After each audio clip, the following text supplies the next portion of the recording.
Hi everyone, it's me Aditya और आज हम पढ़ने वाले हैं क्लास 10 फिजिक्स का chapter light.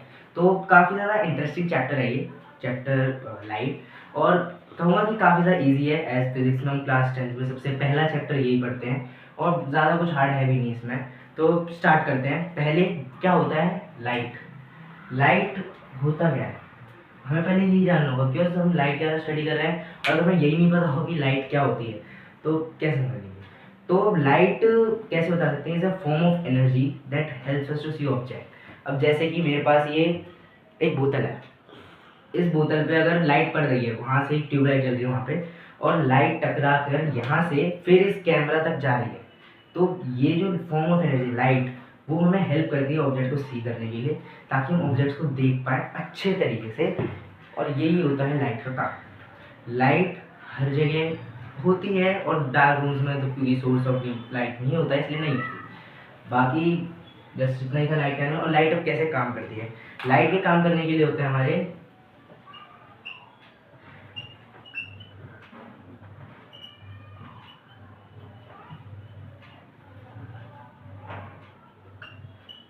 Laws of refraction.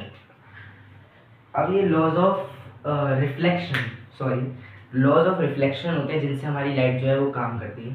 अब ये क्या कहते हैं? ये particular laws of reflection, particular laws of reflection हमारे होते हैं दो। वन, और पहला जो होता है हमारा वो होता है कि incident ray,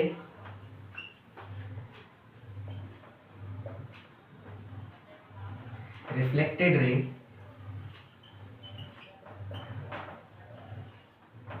and normal. Incident, reflected ray and normal all lie on same plane. Incident ray, reflected ray and normal lie on the same plane. इसका मतलब क्या है? जैसे कि मान लो हमारी ये एक सरफेस, यहाँ पे जैसे जैसे लेट्स से मिरर है, मिरर का डायग्राम ऐसे ही बनता है। अब यहाँ पर आई है एक लाइट रे यहाँ से, जो हो गई हमारी इंसिडेंट रे। एरो बनाना काफ़ी ज़्यादा ज़रूरी है।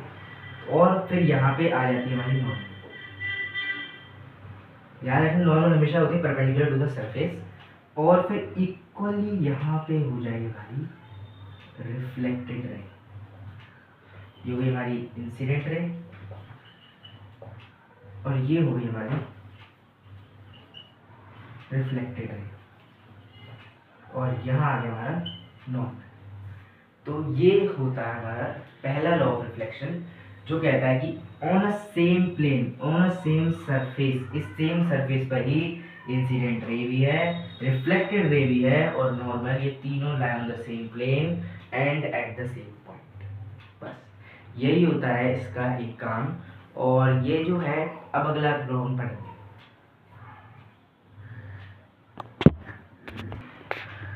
हाँ, तो अब हमारा होता है सेकेंड लॉ ऑफ रिफ्लेक्शन, जो भी होता है हमारा angle of incidence is always equal to angle of reflection. अभी क्या कहता है, बढ़ाते हैं आराम से। मान लो ये हो गया हमारा एक मिरर, ठीक है। यहाँ से आई एक इंसिडेंट रे और यहाँ चली गई रिफ्लेक्टेड रे। एरोज बनाने में ये हो गई नॉर्मल। तो ये क्या कहते हैं कि जो इंसिडेंट रे है, इसका जो यहाँ एंगल बनेगा, ध्यान से, नॉर्मल के साथ हमेशा एंगल बनेगा, और यहाँ जो एंगल बनेगा, ये दोनों एंगल हमेशा बराबर होंगे, इक्वल। आई और R, angle I is equal to always angle R. ये होता है हमारा लॉ ऑफ रिफ्लेक्शन। ये हमेशा हर जगह एप्लीकेबल होता है, और ये मेन बेसिक के लाइट के दो रूल्स होते हैं रिफ्लेक्शन के। बाकी यहाँ पे हमारा जो है मतलब लॉज ऑफ रिफ्लेक्शन हो गया और लाइट भी हो गया। अब हम आगे बढ़ने वाले हैं, मिरर, प्लेन मिरर। अगला टॉपिक हमारा मिरर। अब मिरर क्या होता है? मिरर हमारा होता है basically any surface, one sided polish surface, यानी कि उसकी एक साइड पॉलिश होनी चाहिए, that bounces off light is known as mirror. अब इसका मतलब लिख के तो है नहीं, बाकी अगर मैं इसे रिप्रेजेंट बनाऊँ, a reflective surface polished on one side. ऐसे होता है। घर के अंदर भी हम मिरर देखेंगे, एक जगह कभी मिरर अगर पीछे देखा हो तो यहाँ पे पूरी रिफ्लेक्टिव सर्फेस उसके पीछे होगी या तो पेंट हो रखा होगा। मेनली जो मतलब बढ़िया ऐसे टाइप के आते हैं मिरर, उसमें सिल्वर की कोटिंग होती है पीछे। मेनली अब यहाँ पे जो नॉर्मल चीप में उसमें शायद एल्यूमिनियम होता है, पता नहीं, ध्यान से देख लेना। बाकी हाँ, एल्यूमिनियम होता है उनके अंदर पीछे की साइड। बाकी मिरर का तो यही है। बाकी उसके बाद 3 टाइप के मिरर्स होते हैं। पहला होता है हमारा प्लेन, जो हमारे नॉर्मल घर में होता है। फिर दूसरे होते हैं हमारे स्पेरिकल। स्पेरिकल में भी 2 टाइप के होते हैं, कॉनकेव और दूसरा होता है कन्वेक्स। 2 टाइप के मिरर होते हैं। कनकेव क्या होता है? कनकेव हो गया जैसे जो कि अंदर की साइड कर लो, और कन्वेक्स होता है हमारा जो कि बाहर की साइड कर लो। ये होते हैं हमारे मिरर्स अलग अलग टाइप के। प्लेन मिरर को अगर रिफ्लेक्ट बताना हो डायग्राम से तो ये होगा हमारा plane mirror, this is it. ठीक है, प्लेन मिरर ये हो गया, स्पेरिकल भी ये होगा, कनकेव मिरर, और ये रहा हमारा कन्वेक्स मिरर। कनकेव मिरर क्या होता है? अंदर की साइड पे ऑब्टेन होता है हमेशा। केव, केव कैसे होती है? अंदर की साइड हमेशा, गुफा पूरी अच्छी तरह से। कन्वेक्स, कन्वेक्स यानी कि बाहर की तरफ उल्टा, मतलब बाहर की तरफ कर्व। बस कनकेव या तो कन्वेक्स तो अपने आप हो ही जाएगा। और फिर उसके बाद और कुछ तो नहीं बाकी। अब हमें पढ़ना है रिफ्लेक्शन इन प्लेन मिरर, फिर स्पेरिकल मिरर्स में, एंड देन डन। फिर लाइट अपना, फिर उसके बाद रिफ्लेक्शन वाला टॉपिक खत्म हो जाएगा और उसके बाद बचेगा फिर हमारा बस जस्ट रिफ्रैक्शन। फिर उसके बाद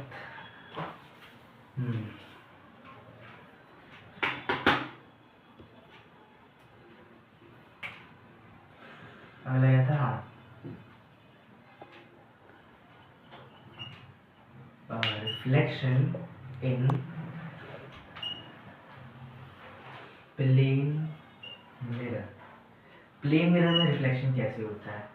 ये बना दिया प्लेन मिरर, ये आ गई लाइट, यहाँ से आ गई यहाँ पे रिफ्लेक्ट, ये बना दिया नॉर्मल,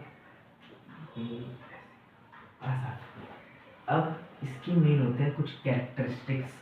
कैसी होती है इमेज? हमेशा जो भी इमेज होगी हमेशा वर्चुअल होगी, erect, same size, same distance, distance भी उसका सेम ही होगा चाहे जो हो जाए। और फिर उसके बाद 5वां है हमारा सेम लेटरली इन्वर्टेड।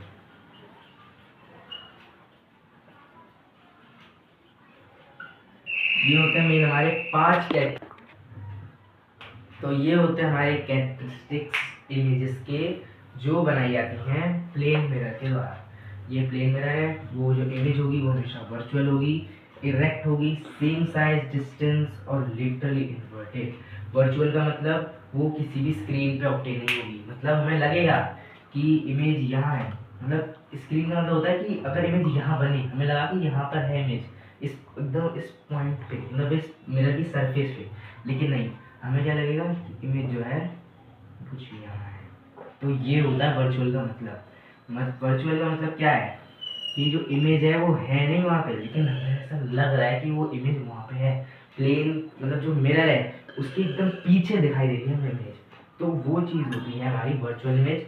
इरेक्ट यानी कि एकदम सीधी, जैसे कि ऐसा नहीं कि जैसे मार्कर ऐसा रखा है तो ये जो नीचे है तो इसको ऐसी नहीं, ये इरेक्ट नहीं होता, ये था इन्वर्टेड।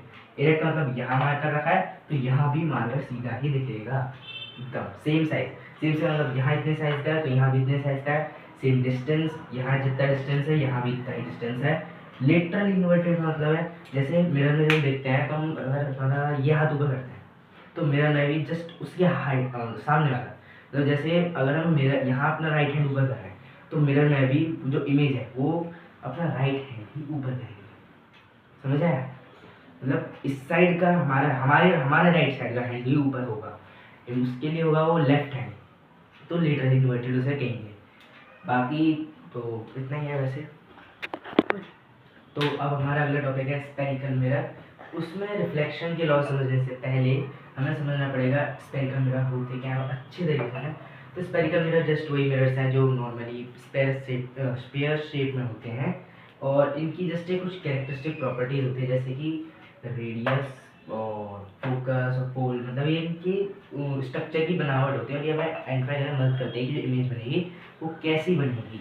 तो पहली बात रेडियस, इसे हम मतलब सेंटर ऑफ कर्वेचर भी कहते हैं, रेडियस ऑफ कर्वेचर कह लो या फिर सेंटर ऑफ कर्वेचर भी कह सकते हैं इसे आराम से, कुछ भी रेडियस कह लो या फिर सेंटर ऑफ कर्वेचर, कोई भी चीज़ कही जा सकती है आराम से। अब ये क्या होता है, ये होता है सेंटर ऑफ स्फीयर।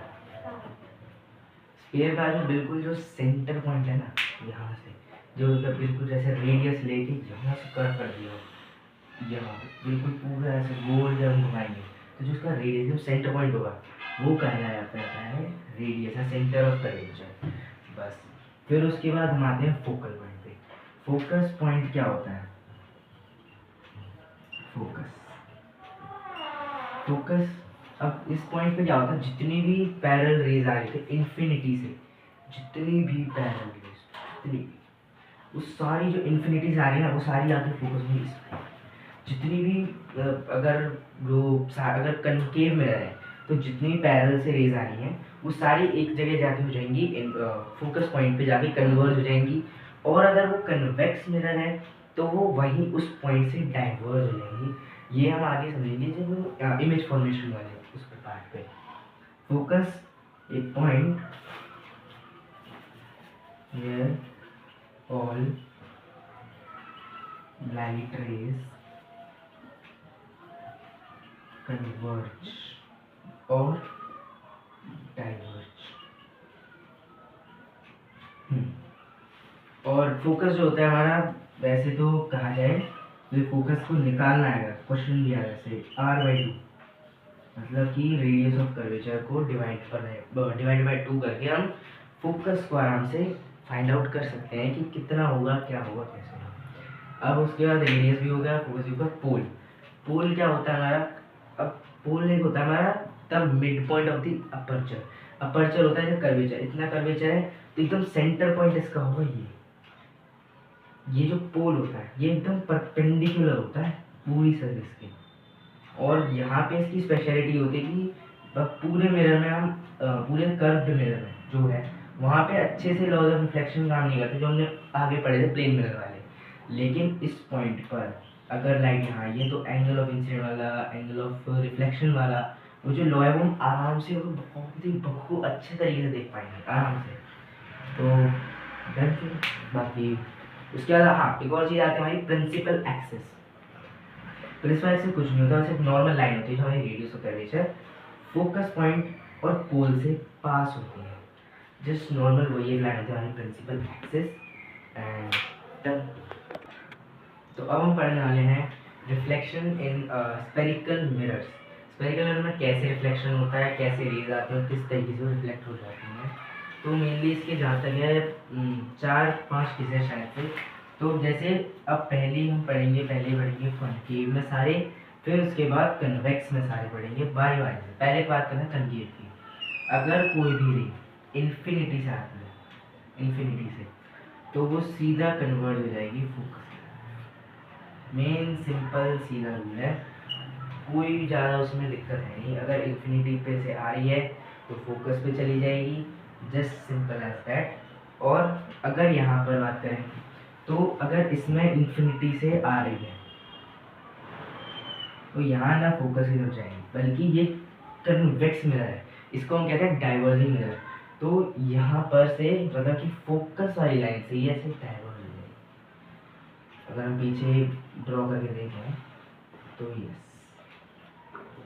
ऐसे आएगी ये इन्फिनिटी से और यहाँ की तरफ डाइवर्ज हो जाएगी। इन्फिनिटी से आई और फोकस के पॉइंट से डाइवर्ट हो गई, यहाँ पे लिखेंगे कन्वर्ज हो गई। यही डिफरेंस होता है मेन कॉनकेव में और कन्वेक्स में, कि कॉनकेव माना जाता है कन्वर्जिंग मिरर और कन्वेक्स माना जाता है हमारा डाइवर्जिंग मिरर। अब अगला रूल पढ़ते हैं जो कि है हमारा इसके अगला हम पढ़ने वाले हैं जब हमारी इमेज मतलब जो लाइट रे है वो फोकस से आ रही है तो क्या हो, मतलब ज़्यादातर जो केसेस हैं वो एक दूसरे के कन्वर्स ही हैं। तो ये वाला केस हो गया और एक फोकस वाला है, बस वही देखते हैं।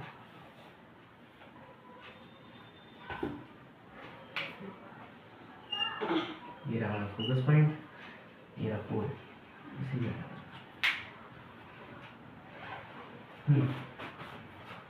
ठीक है। तो अब हम जब फोकस से आए वे जो हमारी है वो ऐसे मान लो आती है यहाँ से, फोकस से आ रही है, अब कहाँ जाएगी, अब वो पैरेलल हो जाएगी प्रिंसिपल एक्सिस, समझ आया, वो हो जाएगी अब सीधा पैरेलल। पहले क्या हो रहा था कि पैरेलल होती वो प्रिंसिपल एक्सिस के, फोकस की तरफ डाइवर्ज हो गई या फिर इन्फिनिटी कह लो। अब यहाँ पे क्या हुआ कि अब वो फोकस से आ रही है तो अब वो पैरेलल हो गई हमारे प्रिंसिपल एक्सिस, जस्ट एक लाइन जो सेंटर ऑफ कर्वेचर फोकस और पोल से पास होती हो, बस फोकस से आई और प्रिंसिपल एक्सिस के पैरेलल हो गई। यहाँ पर फोकस की तरफ आई वो चीज़ जो मतलब लाइट रे थी ऐसे यहाँ पे आई, और प्रिंसिपल एक्सिस जो हमारे यहाँ पे प्रिंसिपल एक्सिस है एक्स वाई, यहाँ पे इसके पैरेलल, लाइन थोड़ी सी टेढ़ी है उसके लिए सॉरी, बाकी कॉन्सेप्ट यही है। फोकस की तरफ इसमें आई parallel to the principal axis, यहाँ भी फोकस से आई parallel to the principal axis, just यही नॉर्मल इतना था इसमें, बाकी और भी एक दो और चीज़ें बस। इसके बाद फिर हमारी रिफ्लेक्शन एंड स्फेरिकल में खत्म, फिर इमेज फॉर्मेशन पढ़ेंगे डिफरेंट काइंड्स की। कॉनकेव में शायद से 6 केसेस हैं और कन्वेक्स में हमारे 2 बस। तो अब हम पढ़ जाने तीसरा केस जो कि होता है हमारा लाइट रे आ रही है सेंटर ऑफ कर्वेचर से या फिर सेंटर ऑफ कर्वेचर की तरफ। देखते हैं, पहले देखते हैं हमारे कॉनकेव मिरर, बहुत अच्छा मिरर है सच में। फिर यहाँ पे अगर मान लो आई कॉनकेव से नो सेंटर ऑफ कर्वेचर से सॉरी यहाँ से आई, तो पता है क्या होगा, वापस यहीं पे आ जाएंगे सेम टू सेम एकदम बिल्कुल बिना किसी दिक्कत से, बिकॉज यहाँ पे फॉलो हमारे लॉ जिसे हम शायद कहते हैं स्नेल्स लॉ, क्योंकि ये परपेंडिकुलर होगी तो परपेंडिकुलर ही वापस ऐसे आ जाएगा। इसमें भी सेम चीज़ होती है, यहाँ से ऐसे ऐसे आई, यहाँ पे सेंटर ऑफ कर्वेचर की तरफ यहाँ से आई, लेकिन वापस यहीं से चली जाएगी, सीधा वापस है सेंटर ऑफ कर्वेचर से ही जाएगी, सेंटर ऑफ कर्वेचर से ही वापस होते हुए जाएगी। यहाँ पे सेम वही है और यहाँ पे सेंटर ऑफ कर्वेचर की तरफ आएगी और उसी पॉइंट से डाइवर्ज भी होगी, same to same path follow करेगी लाइट और कोई इसमें बदलाव नहीं है। अगला हम पढ़ते हैं, अगर पोल पे आए तो, अगर पोल पे आए तो क्या करना है, ठीक है। अगला है पोल। अब पोल जो है वही है mid point of the aperture, जिसका पूरी आर्क का मिड पॉइंट। अब यहाँ पर पोल की तरफ जो भी लाइट रहेगी ऐसे लाइट आई, ऐसे लाइट गई यहाँ पे, अब यहाँ फॉलो होते हैं, हमें मतलब फॉलो होते दिखाई देते हैं अच्छे से एंगल्स ऑफ मतलब लॉज ऑफ रिफ्लेक्शन।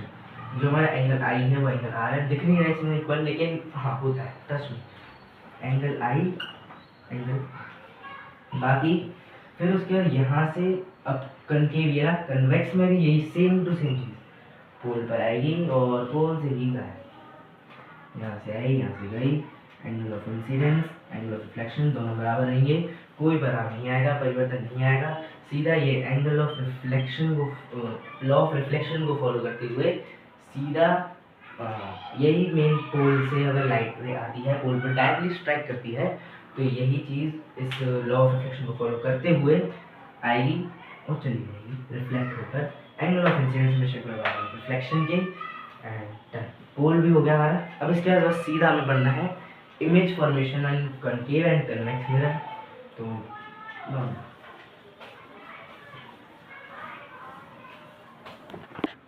तो आज मतलब सॉरी हाँ, तो अब हम पढ़ने वाले हैं image formation and concave mirror. Concave mirror है बहुत आसान, मतलब फ्री के नंबर तो मिलने वाले ना, तो कॉनकेव मिरर ही होगा, और अगर नंबर भी घटवाने वाला है तो वो कन्वेक्स ही होगा। तो देखो इमेज फॉर्मेशन, अब यहाँ पे क्या है, पहला केस के हिसाब से मैंने डिवाइड कर रखे है वैसे, बाकी मुझे नहीं पता ऐसे केस के साथ एनसीईआरटी से मैच करेंगे नहीं, बाकी तुम कर लेना एनसीईआरटी मैच। तो जब लाइट रेज आ रही होंगी इन्फिनिटी से, कहाँ से आ रही होंगी, इन्फिनिटी से, जब लाइट रेज आएंगी सारी इन्फिनिटी सब फोकस, पढ़ा था ना पहला रो, क्या था, फोकस से सीधा, मतलब इन्फिनिटी सीधा फोकस। तो यहाँ पे भी जो वो इन्फिनिटी से आ रही हैं तो वो सीधा कन्वर्ट हो जाएंगी इस फोकस पॉइंट पे, और उसके बाद फिर तो आगे बिखर जाएंगी। तो जो हमारी शार्पेस्ट इमेज होती है ना, शार्पेस्ट, जिसमें मतलब एक होती है जिसमें धुंधली बन रही है, फिर उसके बाद थोड़ी अलग बन रही है, तो जो शार्पेस्ट जो क्लियर जैसे फोटो ले दी हो, तो वो यहाँ इस फोकस में रहेगी, और कहीं भी नहीं, कहीं भी ले जाओ ये और कहीं पॉइंट में बन ही नहीं सकती अगर रेज इन्फिनिटी से आ रही है। इसका सबसे बेस्ट एग्जांपल होगा मतलब क्या, सोलर फर्नेस, सोलर फर्नेस। और जो हमारे डिश टीवी जो मतलब सॉरी जो मतलब हमारी टेलीविजन जो होती है, हम छतरी लगाते हैं ना ऊपर, छत पे लगी रहती है, तो उस वो सबसे बेस्ट एग्जांपल है हमारा कनकेव मिरर का। बिकॉज जितने भी सिग्नल आ रहे होते हैं वो सारे आते हैं कहाँ से, इन्फिनिटी से, मतलब वैसे तो नहीं लेकिन डिस्टेंस जो रिलेटिव होता है वो इन्फिनिटी ही माना जाता है। और जो एक सा माइक सा लगा होता है ना, वो फोकस पॉइंट होता है उस पूरे एक डिस्क का, वो फोकस पॉइंट होता है। तो ये यूज़ होता है। और इसके अलावा सोलर फर्नेस हो गई, और बस ये चीज़ें हैं बाकी। देन अगला देखते हैं। अगला है हमारा अगला जो मिरर है वो क्या है हमारा, वो है, अब हम पढ़ने वाले हैं सिर्फ और सिर्फ जब इमेज जो होती है वो इन्फिनिटी और सेंटर ऑफ, अगला केस है अब हमारा जो है इन्फिनिटी और सेंटर ऑफ कर्वेचर के बीच में जब ऑब्जेक्ट यहाँ में स्थापित हो जाए तो इमेज ऐसी बनेगी। अब जैसे लॉज ऑफ रिफ्लेक्शन का अच्छी तरीके से फॉलो करते हुए, ये गई पैरल, ये यहाँ गई, ये गई यहाँ से, ये वापस यहाँ गई, तो इमेज कहाँ बनी, ये यहाँ गई, यहाँ गई, ये यहाँ पे गई, वापस यहीं से आ गई। इमेज का मतलब पॉइंट ऑफ इंटरसेक्शन का है between the two reflected raise. और एक पॉइंट टू बी नोटेड, हमेशा देखना है point of intersection of reflected ray. बहुत बार होता है हम इंसिडेंट रे और रिफ्लेक्टेड रे का पॉइंट ऑफ इंटरसेक्शन मान लेते हैं, यही इमेज बनेगी, गलती हो जाती है। तो हमेशा देखना है रिफ्लेक्टेड रे का पॉइंट ऑफ इंटरसेक्शन कहाँ पे है, वो नहीं यहाँ पे। तो यहाँ बनेगा ऑब्जेक्ट। ऑब्जेक्ट की क्या क्या कैरेक्टरिस्टिक होंगे, यहाँ पे क्या था, real and inverted, highly diminished और स्मॉलर देन द ऑब्जेक्ट। तो ये सारे इसके कैरेक्टरिस्टिक्स हैं। बाकी यहाँ क्या कैरेक्टरिस्टिक्स होंगे, smaller than the object, real and inverted, and in front of the mirror between C and F, यहाँ पे एट द फोकस। ये सारे एक दो कैरेक्टरिस्टिक्स होते हैं हर किसी इमेज के, जो एग्जाम में पूछे जा सकते हैं, जो क्वेश्चन बनता है कि जैसे मेरे केस में आया था क्वेश्चन जो था एक शायद से राहुल वाला कोई क्वेश्चन था, पामिस्ट वाला, वो मैंने प्री बोर्ड में था, और उसमें ये पूछा हुआ था कि मतलब बताओ उसमें कौन सा मिरर या कौन सा लेंस यूज़ कर रखा होगा, अगर इसका फोकल लेंथ ये है, और इमेज की कैरेक्टरिस्टिक्स कुछ ऐसे बन रहे हैं। तो इमेज के कैरेक्टरिस्टिक्स याद करना काफ़ी ज़्यादा ज़रूरी है। बाकी फिर ये केस हो गया। अब यहाँ पे आते हैं सेंटर ऑफ कर्वेचर पे वो इमेज, सबसे आसान चीज़ है ये। जब भी ऑब्जेक्ट हो सेंटर ऑफ कर्वेचर पे, यहाँ पे फोकस, फिर उसके बाद फोकस से जाएगी सीधा, सीधा आपकी इमेज कहाँ बनेगी, अभी थोड़ा रफ बना लूँ कोई दिक्कत नहीं है, बनेगी तो सीधा सी पॉइंट पे ही बनेगी। सेम साइज की होगी इमेज, मतलब थोड़ा डायग्राम थोड़ा छोटा सा है, कोई दिक्कत नहीं है, बाकी सेम साइज होगी। नोट करेक्ट, कॉपी पेन संग में लेके बैठना है, ठीक है। तो ऑब्जेक्ट अगर सी पे होगा तो एट सी बनेगी image, same size to the object, और जो इमेज होगी वो होगी real and inverted, real and inverted image ही बनेगी, ठीक है, समझ आया। अब उसके बाद अगला केस लेते हैं, हाँ अगला केस लेते हैं बिटवीन सी एंड एफ। अगर ऑब्जेक्ट हमारा सी और एफ के बीच में, तो कैसी इमेज बनेगी, तो इसको पहले थोड़ा बड़ा कर देते हैं, यहाँ से गया पैरल, यहाँ गया फोकस, ठीक है, बढ़िया बात है। अब जाएगा यहाँ पे पोल की तरफ, पोल की तरफ लेना जा सही जाएगा, पोल की तरफ गए और सीधा यहाँ, सी और एफ के बीच में है, तो ऑब्जेक्ट की इमेज कहाँ बनी, बियॉन्ड सी। इमेज के क्या कैरेक्टरिस्टिक्स होंगे, यहाँ से गई, इन्हें बनाना ज़रूरी होता है बिकॉज एग्जामिनर को नहीं पता होता कि तुमने क्या खिचड़ी पकाई है। ठीक है, तो अगर ऑब्जेक्ट है सी और एफ के बीच में, तो हमारी जो इमेज है उनमें हमेशा बनेगी बियॉन्ड सी, एंड नॉर्मल सी चीज़ है। फिर उसके बाद इसकी कैरेक्टरिस्टिक्स अगर नोट करें, real and inverted, beyond C, and larger than the object. हाँ, लार्जर देन दी ऑब्जेक्ट, ये एक और चीज़ है कि जितने ज़्यादा ऑब्जेक्ट दूर होगा उतनी ज़्यादा इमेज जो है छोटी होगी, और जितना ऑब्जेक्ट पास आता जाएगा, धीरे धीरे धीरे पास आता जाएगा, पास आता जाएगा, तो उतनी ज़्यादा उसकी साइज जो बड़ी हो जाएगी। जैसे यहाँ था इन्फिनिटी पे ऑब्जेक्ट जैसे बहुत बड़ा है, लेकिन तब भी क्या है, उसका जो फोकस पॉइंट है इमेज पॉइंट बहुत छोटी है, बहुत हाईली हाईली डिमिनिश्ड। फिर आया वो सी और इन्फिनिटी के बीच में, तो क्या हुआ, उसकी सी और एफ के बीच में इमेज छोटी, थोड़ी सी डिमिनिश्ड। फिर सेंटर ऑफ कर्वेचर पे आया, तो उसकी इमेज सेम साइज की हो गई। अब जब सी और एफ के बीच में आया, तो इमेज क्या हो गई, magnified, bigger than the object. और एक और कैरेक्टरिस्टिक है मैग्नीफाइड। अब पता नहीं भाई, वो तो है अब कि मेरे फॉर्मूला से पता लग रहा है कितना मैग्नीफाइड। बाकी यस, ये तो हमारे 4। अब 2 और लॉज बचे हैं, उन्हें अभी अभी समझाते हैं, जस्ट इरेज करते हैं, फिर तुरंत स्टार्ट करते हैं इरेज करके।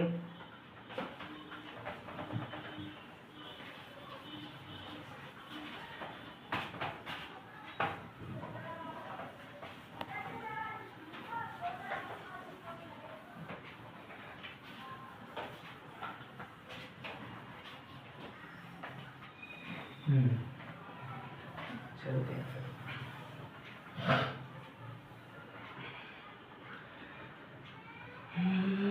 फोकस, और फिर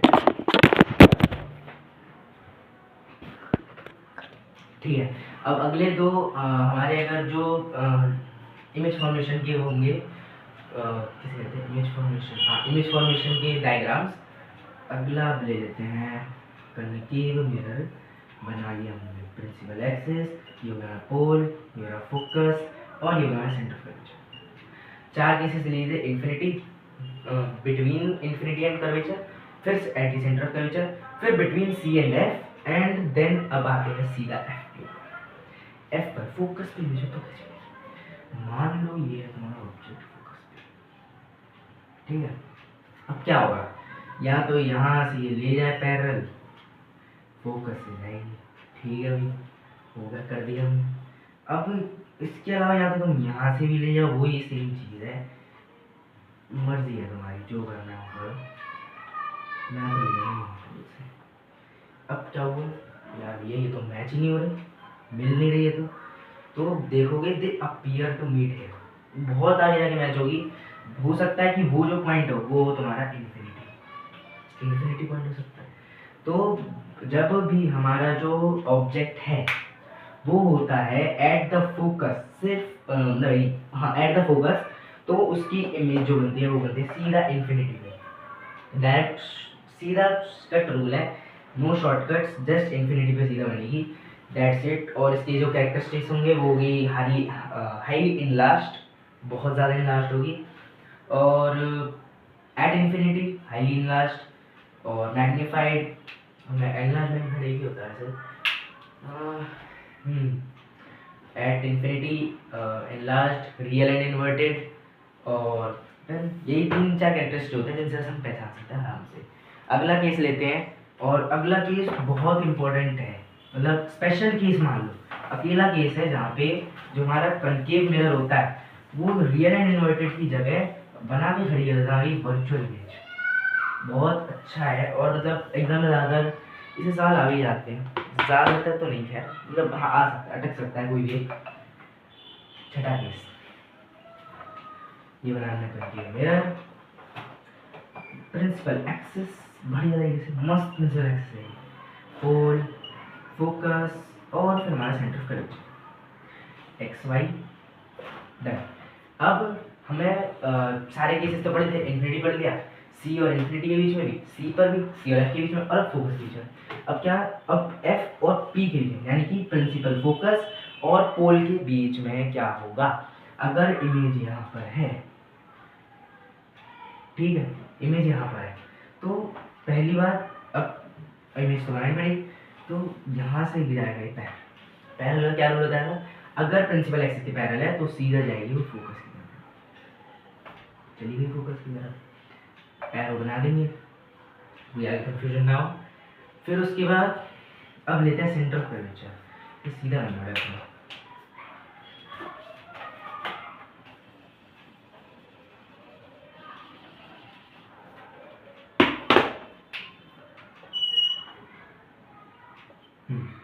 अब सही है, ठीक है। प्रिंसिपल एक्सिस, अब यहाँ से नापेंगे कि कितना बनेगा। तो यहाँ से जाएगी ये इमेज और सीधा डायरेक्टली रिफ्लेक्ट कर देगी। अब समझ आया, देखो यहाँ तो ये मैच हो नहीं रहे, देख रहे हैं दूर जाते जा रहे हैं एकदम दूर, तो यहाँ तो इनका कोई सवाल है भी नहीं, ये मिलेंगे कि नहीं मिलेंगे, नहीं मिलेंगे, लिख के नहीं मिल जाएंगे। अब हम क्या करेंगे, अब इसको करेंगे हम backward extend.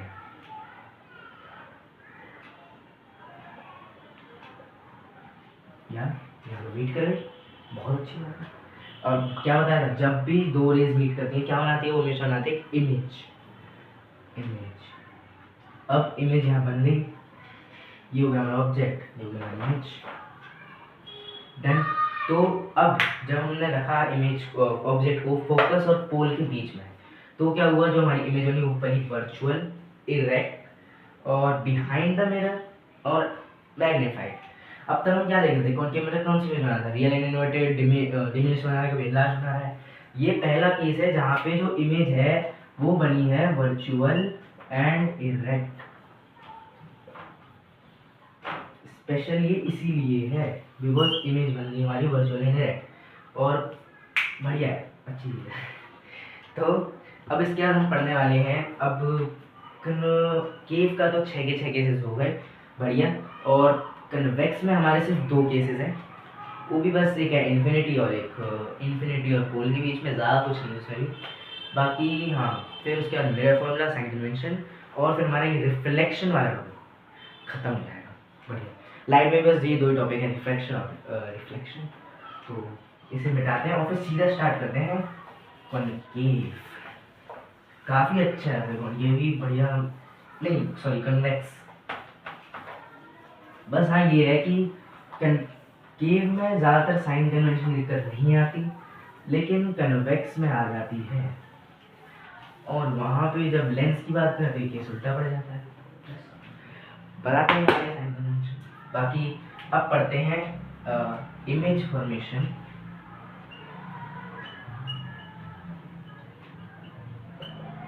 Image formation by convex mirror. Image formation by convex mirror. Convex mirror बहुत अच्छा मिरर है, बस ये क्या होता है, कर्व्ड आउटवर्ड्स। जो हमारा कनकेव मिरर था वो था कर्व्ड इनवर्ड्स, यहाँ पे लाइट टकराएगी, यहाँ पे पूरा पॉलिश सरफेस है तो यहाँ पे टकरा गई वापस। तो लेकिन कन्वेक्स मिरर में क्या है, कुछ ऐसा है, अब यहाँ लाइट टकराएगी, यहाँ से आएगी, यहाँ पॉलिश है अंदर की साइड, तो कोई दिक्कत नहीं है, ठीक है। बनाया अंदर की साइड पर पॉलिश, यहाँ पे होगी रिफ्लेक्टिंग सरफेस, और ध्यान रखना है पोल, ये पोल होगा, ये होगा फोकस, और ये होगा हमारा centre of curvature, principal axis. अब बात करते हैं, अब इसमें केसेस होते हैं अलग अलग। जैसे अब अगर इमेज इन्फिनिटी से आ रही है, मतलब ऑब्जेक्ट की जो लाइट है वो आ रही है इन्फिनिटी से,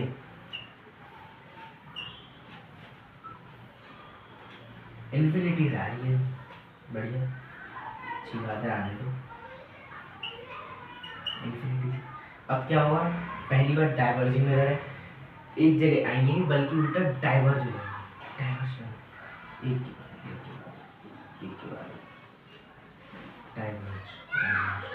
ध्यान रहे, लेकिन डाइवर्ज कहाँ से होंगी, इस फोकस वे पॉइंट से,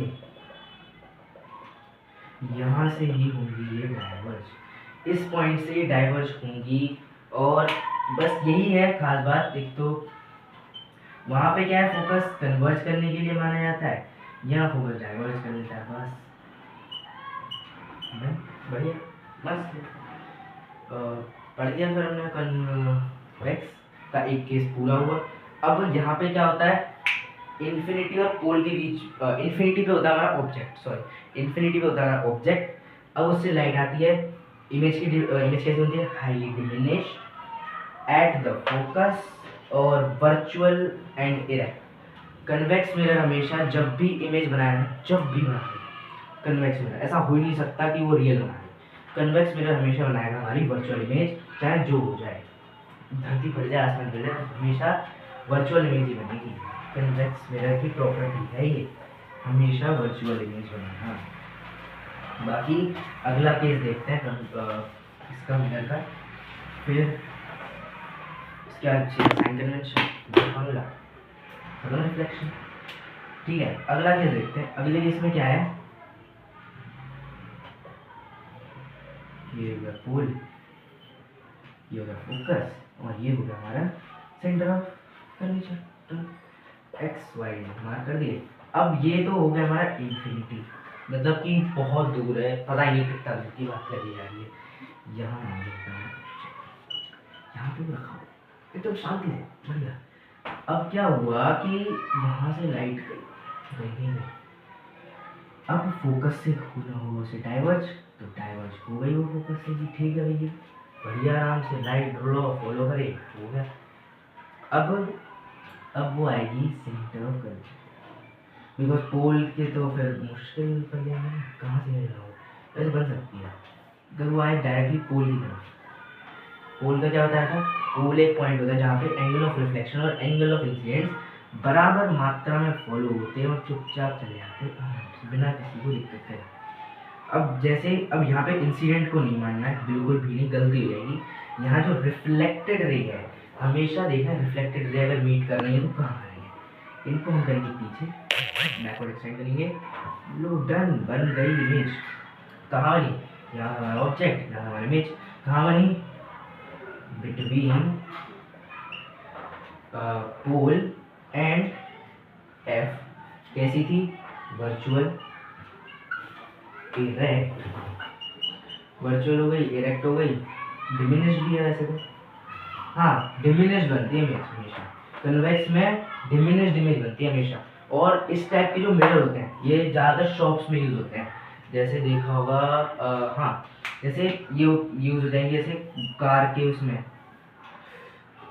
रियर व्यू मिरर जो होता है कार में, उसमें ये यूज़ होते हैं। क्योंकि ये हमें देंगे लार्जर पर्सपेक्टिव, पीछे में जितना भी ट्रैफिक है, जितना भी ट्रैफिक चल रहा है, तुम्हें पूरा व्यू मिल जाएगा उसका। और एकदम जैसे इतना बड़ा ट्रक है, मान लो वो इतने छोटे से मतलब कि यहाँ छोटा सा है, मान लो ये रोड है और यहाँ पे ऐसे ट्रक दिखाई देगा, यहाँ पे गाड़ी दिखाई देगी, यहाँ पे बाइक आ रही है, सब इतने छोटे से पॉइंट में दिख जाएगा आराम से। अब बाकी जैसे प्लेन मिरर, प्लेन में तो बताइए सेम साइज की बनती है इमेज, उतना बड़ा प्लेन मिरर लगा के घूमना तो गाड़ी में सही थोड़ी होता।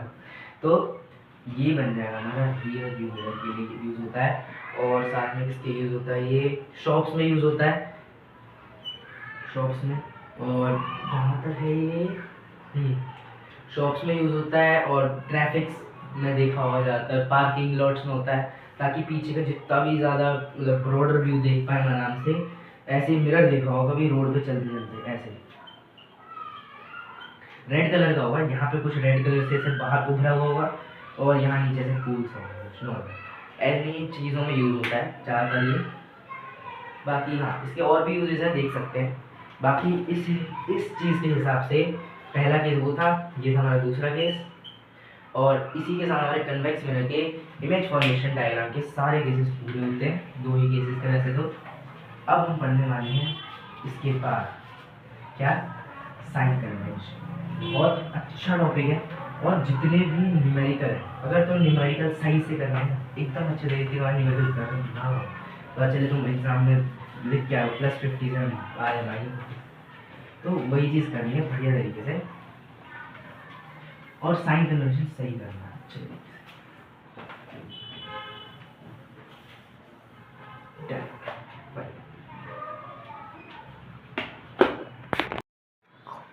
तो अब हम पढ़ने वाले हैं साइन कन्वेंशन। मेरा चैप्टर में, तो लाइट चैप्टर में काफ़ी बढ़िया टॉपिक है साइन कन्वेंशन। मिरर के अंदर ये टॉपिक आता है और ये मेनली बेस्ड होता है कार्टेशियन प्लेन, जो हमारा ग्राफ का प्लेन होता है ना, positive X Y, positive X axis, negative X axis, positive Y axis, negative Y axis. अब जैसे ये होता है हमारा पॉइंट ऑफ ओरिजिन। अब ओरिजिन पता है क्या होता है? ये ओरिजिन जिसे हम क्या कहते हैं, 0 0 कोऑर्डिनेट भी कहते हैं शायद से। तो अभी तो खैर फिलहाल हमें कोऑर्डिनेट्स की ज़्यादा ज़रूरत है नहीं, तो इसे हटाते हैं। ये जो पॉइंट होता है ओरिजिन, अब यहाँ पे हमारा क्या होता है पता है? मिरर का होता है पोल। कोई भी मिरर ले लो, कन्वेव ले लो, कन्वेक्स ले लो, कोई भी मिरर हो, पोल सीधा होता है हमारा ओरिजिन पे। ठीक है, पोल की वैल्यू है 0। अब जैसे फॉर एग्जांपल हम मान लेते हैं यहाँ पे है हमारा कॉनकेव मिरर, तो उसका जो पोल है वो ये हो गया। अब अगली साइड क्या है, उसके पेंट हो रखा होगा, पॉलिशिंग हो रखी हो, जिसे हम साइंस की भाषा में पॉलिश कहते हैं। अब क्या होगा, ऑब्जेक्ट यहाँ रखा जाएगा। ठीक है, तो यहाँ पे क्या था, एक्स एक्सिस कैसा था, नेगेटिव। तो ऑब्जेक्ट का जो डिस्टेंस होगा, जब भी हम एक फॉर्मूले में डालेंगे ऑब्जेक्ट का डिस्टेंस, तो हम हमेशा नेगेटिव का यूज़ करेंगे। और फिर इमेज भी अगर यहीं बनती है या फिर कहीं भी बनती है तो इसी साइड बनेगी, तो हम एक्स एक्सिस के हिसाब से नेगेटिव डालेंगे। अब जैसे ऑब्जेक्ट तो यहाँ था, तो इसकी हाइट किससे बढ़ती, इससे। ये वाई कोऑर्डिनेट जो है ना, ये पूरी वाई कोऑर्डिनेट की जो लाइन है, इससे डिटरमाइन होगी कि हम हाइट पॉजिटिव मिलेंगे या नेगेटिव मिलेंगे। अब कैसे, जैसे ये जो ऑब्जेक्ट है ये एकदम सीधा है, तो अब इसकी जो हाइट जैसे हम नापें, कहाँ आ रही है, वाई एक्सिस पे आ रही है। वाई एक्सिस पे कहाँ है, पॉजिटिव है, इसकी हाइट ऐसे। लेकिन अगर इमेज बनती है, जैसे ये बन गई मान लो इसकी इमेज रियल एंड इन्वर्टेड, ठीक है, अब इसकी हाइट क्या होगी, हम नापेंगे हाइट है, देखते हैं क्या वाई एक्सिस पे आ रही है, किस में आ रही है, नेगेटिव वाई एक्सिस। इसकी हाइट हो जाएगी माइनस में, हाइट हो जाएगी, माना कि जैसे मान लो हो सकता है इसकी हाइट से बड़ी हो, लेकिन हम उसे रिप्रेजेंट करेंगे रियल एंड इन्वर्टेड का मतलब माइनस की हाइट, तो मतलब वो दर्शाती है रियल एंड इन्वर्टेड। अगर हम अभी साइन कन्वेंशन मिरर फॉर्म पढ़ेंगे तो ये चीज़ और ज़्यादा धीरे धीरे और अच्छे से क्लियर होगी। तो ठीक है, तो ये हो गया ऑब्जेक्ट को कैसे डिस्टेंस है। अब मान लो जैसे इमेज बनती है यहाँ पे, जैसे ऑब्जेक्ट यहाँ रखा है पोल और फोकस के बीच में, तो इमेज बन जाती है यहाँ वर्चुअल इनेट, सॉरी, तो वर्चुअल इनेट। अब यहाँ पे हाइट क्या हो गई, पॉजिटिव, डिस्टेंस भी हो गया पॉजिटिव। तो जब मतलब डिस्टेंस अगर पॉजिटिव है, इमेज का डिस्टेंस अगर पॉजिटिव आ रहा है, तो इसका सीधा सा मतलब है कि जो इमेज बनी है वो बिहाइंड द मिरर बनी है, बिहाइंड द मिरर है हमारी इमेज। और अगर जो इमेज डिस्टेंस बना है नेगेटिव में, तो इसका मतलब जो इमेज बनी है वो हमारी फ्रंट ऑफ द मिरर बनी है, फ्रंट ऑफ द मिरर। और बाकी इतना ही है। बाकी हाइट है, हाइट अगर पॉजिटिव में यानी ये जो ऑब्जेक्ट या फिर इमेज है वो इरेक्ट है, लेकिन अगर हाइट जो है नेगेटिव में तो फिर वो जो इमेज होगी वो होगी हमारी नेगेटिव, इमेज जो होगी हमारी इन्वर्टेड होगी, रियल एंड इन्वर्टेड, अगर उसकी हाइट जो है वो नेगेटिव में है। बाकी इतना तो हो गया। अब बाकी हमें पढ़ना है मिरर फार्मूला। मिरर फार्मूला कैसे पढ़ेंगे, इतने पार्ट को हटा देते हैं नॉर्मल, यहीं पे समझेंगे मिरर फार्मूला, क्योंकि ऐसे ही समझ आएगा, बाकी चीज़ें नहीं समझ।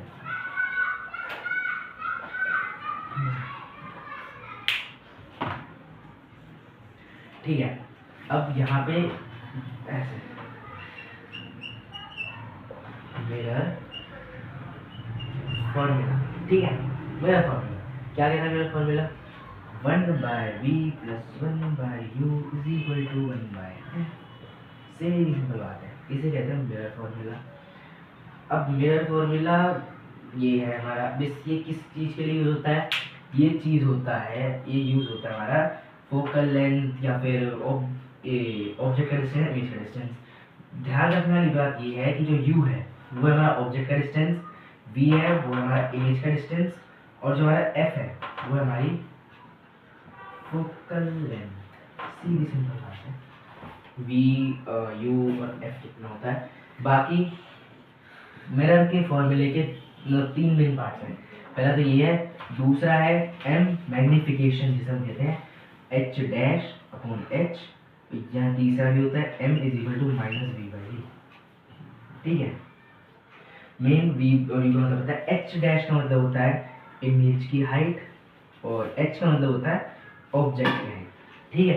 एच डैश मतलब इमेज हाइट और एच का मतलब होता है ऑब्जेक्ट हाइट। बहुत से ऐसी चीज़ें आएंगी, बहुत से क्वेश्चन आएंगे जहाँ पे आप, तो यही थे हमारे मेन, हमारे साइन कन्वेंशन भी हो गया और इसके साथ हमारे मिरर फॉर्मूला जो थे, ये 3 इंपॉर्टेंट मिरर फॉर्मूला है। जस्ट इसके जो क्वेश्चन होते हैं वो सारे भी डन है हमारे। और इसी के साथ, हाँ, इसके साथ अब हमारा पूरा रिफ्लेक्शन का जो टॉपिक है लाइट के अंदर, लाइट के अंदर जितना भी पूरा रिफ्लेक्शन से रिलेटेड जितना टॉपिक है वो सब कवर हो चुका है। सारे मतलब लाइट क्या होती है, अलग अलग टाइप के मिरर्स, उनके पोजीशंस, रे डायग्राम, सब कुछ कवर हो चुका है। अब जस्ट जो टॉपिक बचा हुआ है रिफ्रैक्शन।